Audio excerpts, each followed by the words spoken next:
வணக்கம் மக்களே. இன்னைக்கு பார்த்தீங்கன்னா, ஒரு முக்கியமான ஒரு தைல முறையை பத்தி பார்க்க போறோம். அது என்ன தைல முறை அப்படின்னு பார்த்தீங்கன்னா, நீராம்பலுக்கு உகந்த ஒரு தைலம். நீராம்பல்னா என்ன அப்படிங்கிறத நான் விளக்கமா சொல்றேன். ஃபர்ஸ்ட்டு இப்ப நம்ம இடிச்சுக்கிட்டு இருக்கக்கூடிய பொருள் பார்த்தீங்கன்னா, புங்க மரத்தினுடைய வேர்ப்பட்டை. புங்க மரம் எல்லாருக்கும் தெரியும். புங்க மரம் தெரியாதவங்க கட்டாயம் இருக்க மாட்டீங்க. ஸோ புங்க மரத்தினுடைய வேர்ப்பட்டையை தான் நம்ம இப்போ இடிச்சுக்கிட்டு இருக்கோம். இதுக்கப்புறம் பார்த்தீங்கன்னா, நம்ம இதில் நிறைய இன்னும் ஹெர்பல்ஸ் கலக்கிறோம். சங்கரையோடைய சாறு, வல்லாரையோடைய சாறு, இது மாதிரி பார்த்தீங்கன்னா ஒரு 13 வகையான இலைகளை சாறு எடுத்து அந்த தைலத்தில் கலக்கிறோம். எண்ணெய் என்ன அப்படின்னு பார்த்தீங்கன்னா, விளக்கெண்ணெய், சுத்தமான விளக்கெண்ணெய், கேஸ்ட்ரோ ஆயில்னு சொல்லுவாங்க இல்லையா, விளக்கெண்ணெயில் இந்த இதை தைலத்தை செய்கிறோம். புங்க மரத்தினுடைய வேர்ப்பட்டைக்கு ஒரு அபூர்வமான சக்தி உண்டுங்க. எந்த வகையான தோல் வியாதிகளுக்கும் ஒரு அருமையான மருந்து. ஸ்கின் டிசீஸ்க்கு எக்ஸலண்டான ஒரு மெடிசன் இது.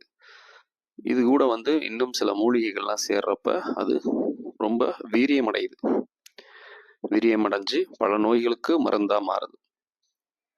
இப்ப இது எல்லாத்தையும் சேர்த்து ஒரு குறிப்பிட்ட ரேஷியோட நமக்கு எண்ணெயில வச்சு காய்ச்சி எல்லாத்தையும் நம்ம வடிகட்டி எடுக்கிறப்ப அது ஒரு அருமையான மருந்தாக மாறும். இப்போ இந்த புங்க மரத்து வேர்ப்பட்டையை இடிச்சிருக்கோம். இப்போ இடித்ததுலேருந்து சாறு புழியணும். அது ஒன்றும் சாதாரணமான விஷயம் இல்லைங்க. அது உங்கள் அனுபவத்தில் ஏதாச்சும் நீ கொஞ்சம் இடித்து பார்த்தீங்கன்னா தெரியும். புங்க மரத்து வேர்ப்பட்டையிலேருந்து சாறு எடுக்கணும் அப்படிங்கிறது அவ்வளோ ஒரு கடினமான விஷயமா இருக்கும். ஓகே, இப்போ சாறு எடுத்து எல்லாத்தையும் பார்த்தீங்கன்னா விளக்கெண்ணெய் கூட சேர்த்து எல்லா ஜூஸஸையும் கலந்து நம்ம கொதிக்க விட போகிறோம். பார்த்தீங்களா, நம்ம சாறு எடுத்த அந்த சக்கையெல்லாம் போட்டு வச்சுருக்குறோம். எல்லாத்தையும் சக்கையாக மாற்றி எல்லாத்தையும் பாருங்கள். இது சங்கலையோடைய சக்கை, அப்படி ஒரு ஒரு இலையோடைய சக்கையும் அங்கே இருக்கும். ஏன்னா கம்மியான அளவு தான் செஞ்சுருக்கோம். இந்த வாட்டி ஒரு 2 லிட்டர் தான் செஞ்சுருக்குறோம். சாரி, 1 லிட்டர் தான் செஞ்சுருக்கோம். ரொம்ப இல்லை, ஏன்னா இலைகள்லாம் ஒரு சில இதெல்லாம் கிடைக்கல.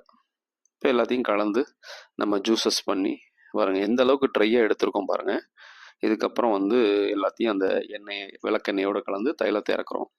இந்த தைலம் பார்த்தீங்கன்னா நீராம்பலுக்கு சிறந்தது அப்படின்னு சொல்லுவோம். நீராம்பல்னா என்ன அப்படிங்கிறத அவசியம் எல்லாரும் தெரிஞ்சுக்கணும். நம்மளுடைய காலில் பாதத்துலேருந்து முழங்கால் வரைக்கும் கால் வீங்குது இல்லையா, அதற்கு பேர் நீராம்பல்னு சொல்லுவாங்க. வீக்கம் அப்படிங்கிறது நிறைய காரணங்கள் இருக்குங்க. ஒன்று பார்த்தீங்கன்னா கிட்னிலேருந்து சரியா நீர் பிரிஞ்சு வரல, யூரினரி பிளாடர்லேருந்து நீர் வெளியேறி காலில் இறங்கினாலும் அப்படி ஆகும். சில பேருக்கு அந்த காலோடைய வீக்னஸ் காரணமாக ஏதாவது ட்ராவல் பண்ணிட்டு வந்தால் வீங்கும். சில பேருக்கு உடம்புல ரத்தத்தினுடைய அளவு கம்மியாக இருக்கும், அவங்களுக்கு வீங்கும். இது மாதிரி காரணங்கள் நிறைய இருக்குங்க. இடுப்பு வலி இருந்தால் கூட வீங்கும், முழங்கால் வலி இருந்தால் வீங்கும், இப்படி சொல்லிக்கிட்டே போகலாம்.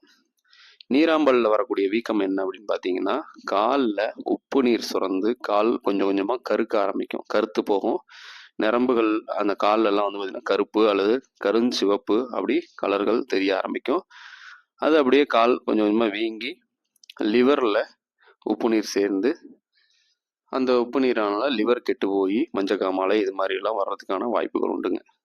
அப்போ இந்த கால் வீக்கம் வெரிகோஸ் வெயின், ஸ்கின்ல ஏற்படக்கூடிய பிரச்சனை, அதாவது கெட்ட நீர் உடல்ல சேர்ந்து அதனால தோள்களில் வரக்கூடிய பிரச்சனை, இப்படி இரத்தத்தை சுத்தம் பண்ணுறதுக்கு தேவையான அத்தனை மூலிகை பொருட்களையும் அத்தனை விஷயத்தையும் கலந்து இந்த தைலத்தை நம்ம செய்கிறோம்.